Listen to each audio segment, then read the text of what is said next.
केंद्रीय मंत्री शिवराज सिंह चौहान ने मीडिया से बातचीत करते हुए कहा कि हमारी 2170 टीमें विकसित कृषि संकल्प अभियान के दौरान पूरे देश में 60,000 से ज़्यादा गाँव में पहुंची और 1,45,00,000 से ज़्यादा किसानों के साथ संवाद किया। संवाद और चर्चा के दौरान अनेकों मुद्दे सामने आए, जैसे शोध और रिसर्च किसानों की ज़रूरत के अनुसार होने चाहिए।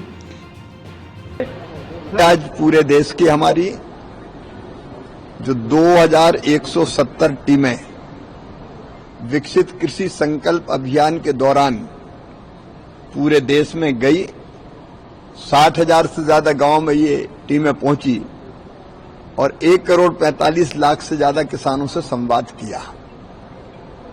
और संवाद में, चर्चा में अनेकों मुद्दे सामने आए, जैसे शोध और रिसर्च जो जरूरत है किसान की उसके हिसाब से होना चाहिए। तो शोध और रिसर्च के बिंदु क्या क्या होंगे, इस पर चर्चा हुई। किसानों के सामने जमीन पर समस्याएं कैसी है और इसका वैज्ञानिक समाधान क्या हो सकता है, इस पर चर्चा हुई। किसानों ने कई इनोवेशन की है अपनी तरफ से, क्योंकि वो भी अनुभवी वैज्ञानिक है, तो उन इनोवेशन को और साइंटिफिक तरीके से परफेक्ट करके सब किसानों को उनका लाभ कैसे पहुंचाया जाए, इस पर बात हुई। बात ये हुई कि सीधे खेती में उत्पादन बढ़ाना और लागत घटाना है और किसान की आय बढ़ाना है और देश के अन्न के फल सब्जियों के भंडार भरने हैं। तो हम राज्यों के साथ मिलकर जो विकसित कृषि संकल्प अभियान में जो हमने समस्याएं देखी, हमने जो स्ट्रेंथ हमारी देखी, जो काम और करने की जरूरत है, उस पर विचार करके हर एक राज्य के लिए एक कार्य योजना बनाएंगे, कृषि का रोड मैप, विकसित कृषि समृद्ध किसान का रोड मैप राज्यों के साथ।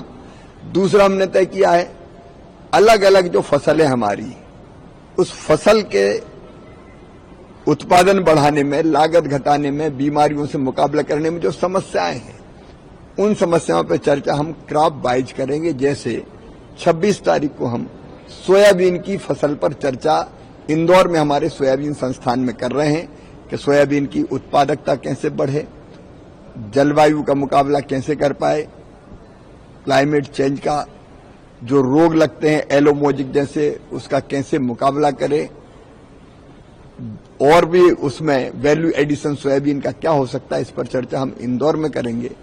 इसके बाद कपास पर चर्चा होगी, इसके बाद गन्ना पर चर्चा होगी। तो क्रॉप वाइज भी और राज्य वार भी हम चर्चा करके कृषि का रोड मैप बनाएंगे और फसलों की उत्पादकता बढ़ाने के लिए, किसान का लाभ बढ़ाने के लिए हम लोग आगे बढ़ेंगे।